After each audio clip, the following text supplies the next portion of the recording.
What's good, YouTube, man? How y'all been, bro? Like, I'm really slacking. I was supposed to be recording, but my boy Jack just gave me the, tripod for me to start recording.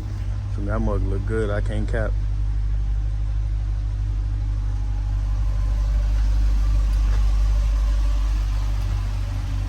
That mug look too good. No cap.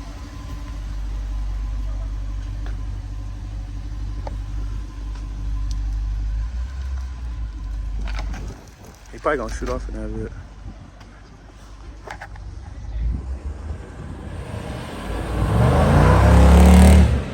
That must sound good, bro. I ain't gonna lie, mine sound too quiet.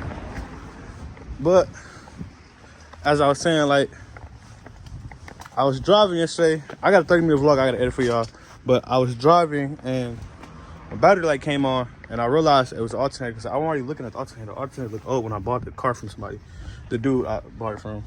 So right now, I'm gonna give y'all how to change the alternator on the car. So basically, I already did step 1, step 2, all the steps first. So step 1 is open the car door, lift the hood.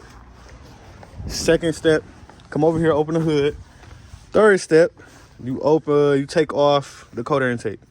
And well, I would say you unplug it. But a lot of people say disconnect the battery, but you don't have to disconnect the battery. As long as you don't start the car, it won't register it, like anything going on with it. So do not start the car if you're gonna mess with this because you don't want, well, you ain't gonna be able to start the car or keep it running. But just don't start the car because you don't want it to register nothing. That's how it registers. Or don't turn it to the on position.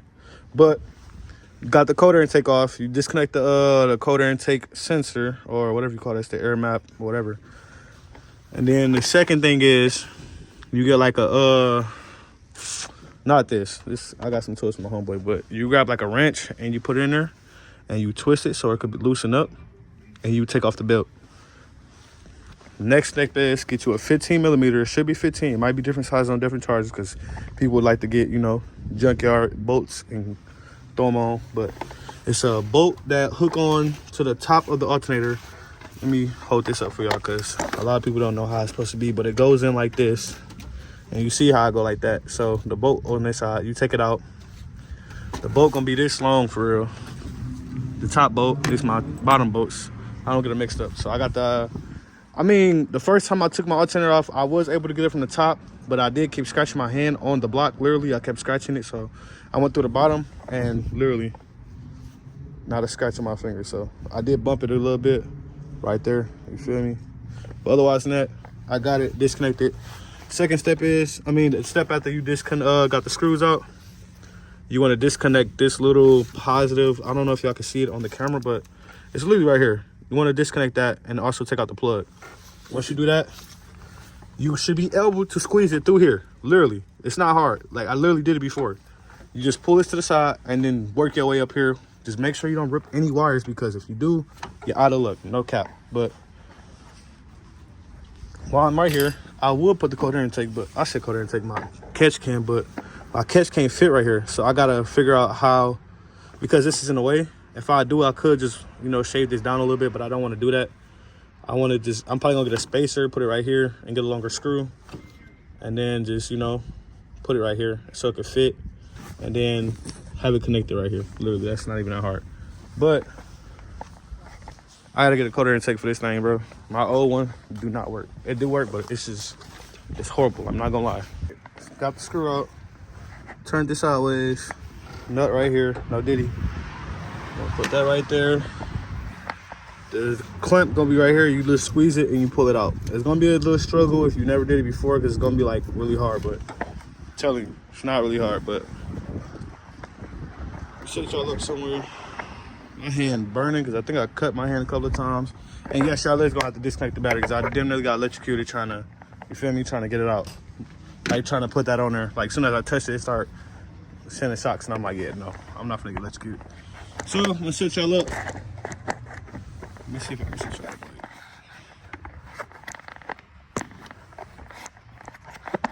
Like that. Hopefully this will work. I don't want y'all to fall or nothing, but let's see if that's a good angle. It's decent, you feel me? But what you wanna do is literally grab it, twist it, pull it through the top.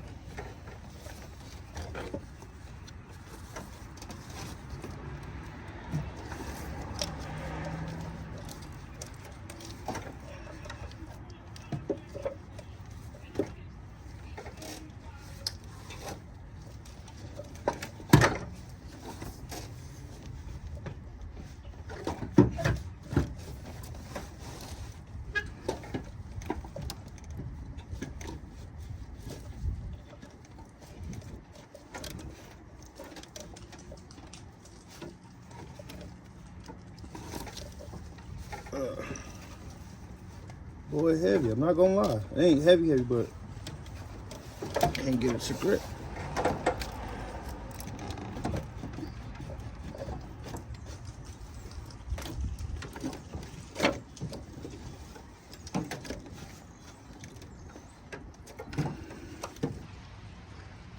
All right, we back. You feel me?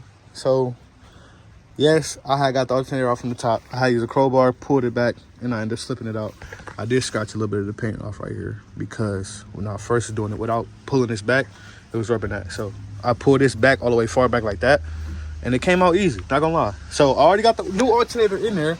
My bad, I'm skipping steps. I'm really trolling y'all. Like, I'm really, you know, tweaking out right now. So what you're gonna do is literally the same way you took it out, you put it back in. So it's gonna line up. There's only one way to go in. You remember, you gotta line up with the pulley. My wrist still kind of messed up, so it's kind of hard for me to even like show y'all. It's not the wrist that's messed up though, but the one I'm holding out in my hand, it's kind of hard to show y'all. Hold on. So it goes in like upwards, like that. Kind of go up like that, but I'm gonna line everything up after I get done because I gotta disconnect. I gotta reconnect all the wires. So when I get done with that, I'm gonna cut y'all back on. Hold on.